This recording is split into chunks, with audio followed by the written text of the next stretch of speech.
The 1970s, a decade that introduced us to bell-bottom pants, The Godfather, sideburns, Rocky, platform shoes, Star Wars, a variety of items, music, and TV shows that feel a little outdated in the 21st century. But amongst all this, 1979 brought us issue 158 of the Daredevil comic book by Marvel Comics, which eventually led to a prominent Daredevil run that would redefine the character for decades to come. Welcome back, my fellow comic book friends, to Comic Casper. This is a spoiler-free review of the Daredevil Omnibus by Frank Miller and Klaus Janson, so let's kick it.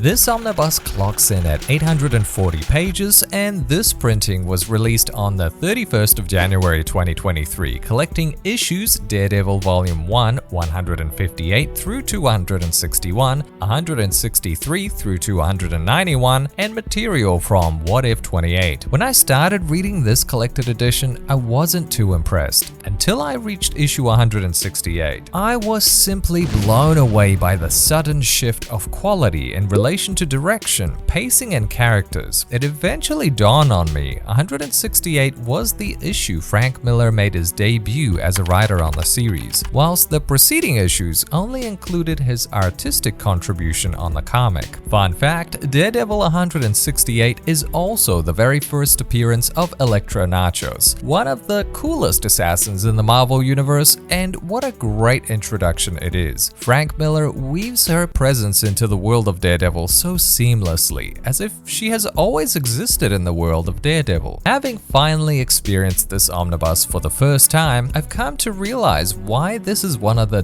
Daredevil's greatest era. As well as Elektra's first appearance, we also get the introduction to Stick, the Hand, and the Kingpin, who, despite having his first appearance within the pages of The Amazing Spider-Man 50, truly feels more at home within this series, splashing onto the pages of Daredevil for the first time in issue 170, as well as introducing a stellar cast who would become integral to this world. Miller blends traditional superheroics effortlessly with mysterious martial artistry, doomed romance, and a dark personal drama, making past stories of Matt Murdock, aka Daredevil, feels so lackluster in comparison, and also at the same time paving the way to incredible stories for decades to come. Despite the first 9 issues in the collection feeling a little tedious to get through, with their outdated, lengthy dialogue that did feel like a snore fest at times, the remaining 24 issues felt like edge-of-your-seat comics filled with kung fu action, espionage, deceit, romance, and story directions that kept me intrigued every step of the way. It wasn't long until I realized that this run eventually was an inspiration and perhaps a template for the Daredevil Netflix series, and I'm not surprised it was so successful with the critics and the viewers alike. In an era where comic book characters felt the need to spell out everything they did or thought about, Miller proved how much more compelling a story could be if the writing was more succinct and letting illustrations take center stage during crucial moments. This style of decision-making led to a more enjoyable experience for readers and would eventually inspire future writers to adapt this style of storytelling across the entire comic book industry. Despite the heavy drama flowing through the story, Miller manages to make room for some comedic relief, and to my surprise, some of it actually made me chuckle. The characters of Turk and Grotto felt like a version of Dumb and Dumber. They always get up to no good, and on many occasions they turned into Daredevil's own punching bag. As goofy as those comedic moments were, I don't think they would fit all that well in the modern era of Daredevil. Instead, subtle humor is a lot more fitting and tasteful in the latest pages of Our Man Without Fear. The artwork in this collection is pretty great, with its bombastic action sequences and tense moments. Granted, it is many decades old now and simply cannot match the exceptional talent within the comic book industry today. But for the equipment and technology that was available at the time, it's only only fair to congratulate Miller and Jansen for bringing these pages to life. Elektra's character design stood the test of time pretty well, allowing her to sport that ninja look for decades to come. The Kingpin is looking as menacing as ever within these pages, and he is a force to be reckoned with. Ninjas are swarming the pages in this thrilling saga, and Miller does a fantastic job in setting the tone of the run within the first few pages. It's moody, tense, and you get the sense that you're about to experience something special here. Over the 24 issues, Miller managed to hold my attention, wondering what will happen next. Who will show up? Who will live?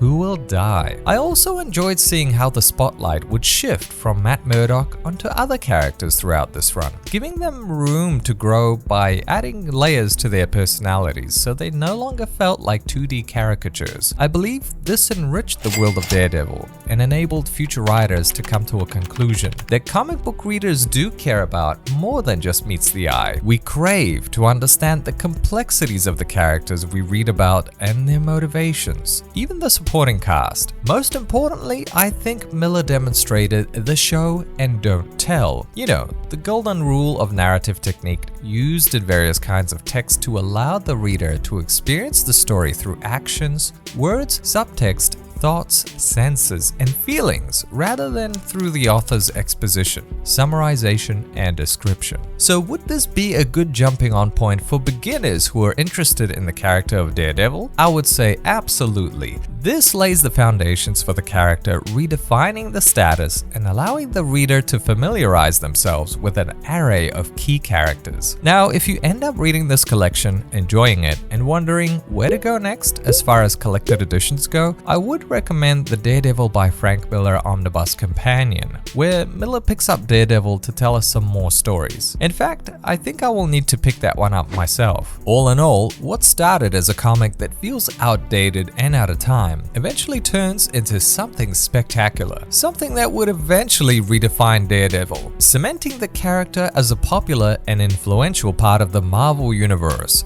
the man without fear, the devil of Hell's Kitchen.